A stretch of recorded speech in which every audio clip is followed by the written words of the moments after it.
La obligación se asemeja a una situación bipolar que se encuentra conformada por el deudor y por el acreedor.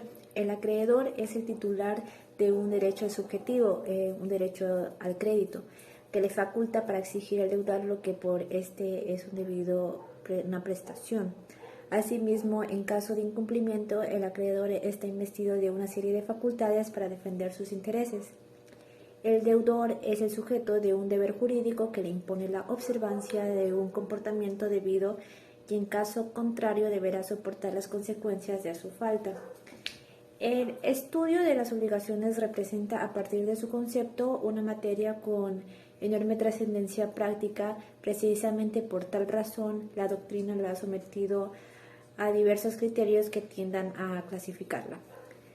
La clasificación de las obligaciones se puede decir que es un ejercicio delicado porque tiene a expresar en pocas palabras y figuras los tipos de los cuales se organizan o con los cuales enlazan a prestar su externa diversidad las obligaciones, las experiencias, las enseñanzas de la práctica del derecho y pone evidencia al interés superior del trabajo que ilumina la teoría de las obligaciones con enriquecimiento de los conceptos fundamentales de su mismo objeto, que son por su fuente, por la naturaleza de la prestación, por la pluralidad de objetos, por la pluralidad de sujetos, por el tiempo de cumplimiento y por la interdependencia.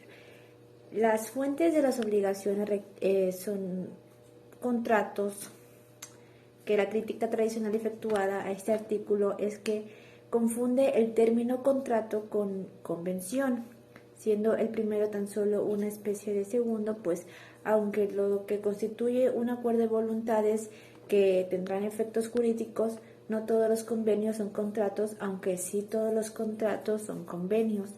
Asimismo, la diferencia entre uno y el otro radica en dos situaciones fundamentales. La primera es que el contrato tiene como principal fin la creación de derechos y obligaciones exigibles civilmente y por lo general tiene mayores formalidades que una convención de su sentido lato, mismo que dependerán del mismo de contrato por parte de la convención, que es el género que crea, modifica o extingue derechos y obligaciones sin mayores formalidades. En otras palabras, puedo decir que es un aspecto positivo de la convención, crea los derechos y en su sentido negativo lo extingue o lo modifica.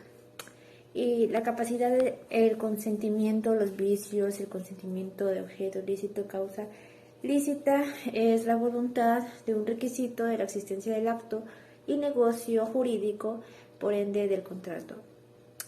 Los autores que mantienen estrictamente la teoría de la inexistencia defienden que la voluntad es requisito de la existencia, mientras que la voluntad libre de vicios es requisito de validez de los actos y negocios jurídicos.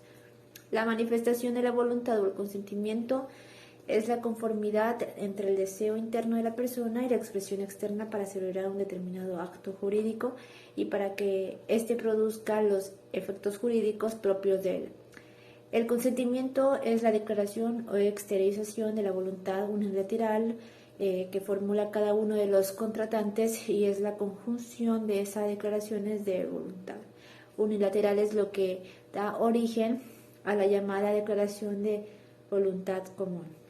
Esta manifestación de la voluntad debe coincidir con el deseo interno de la persona sin que medie ningún tipo de vicio que invalidaría el acto jurídico. Para el caso que analizamos, el contrato en sí mismo, debíamos advertir que en el contrato existan tantas declaraciones de la voluntad como personas participan en él. En el artículo 1467 del Código Civil prescribe que los vicios del consentimiento son del robo, la fuerza y el dolo. Analizaremos previamente cada uno de estos vicios del consentimiento, advirtiendo que sobre ese tema hay amplia doctrina y jurisprudencia, por lo que nos limitaremos a definir lo puntual en tema de contratación. Gracias.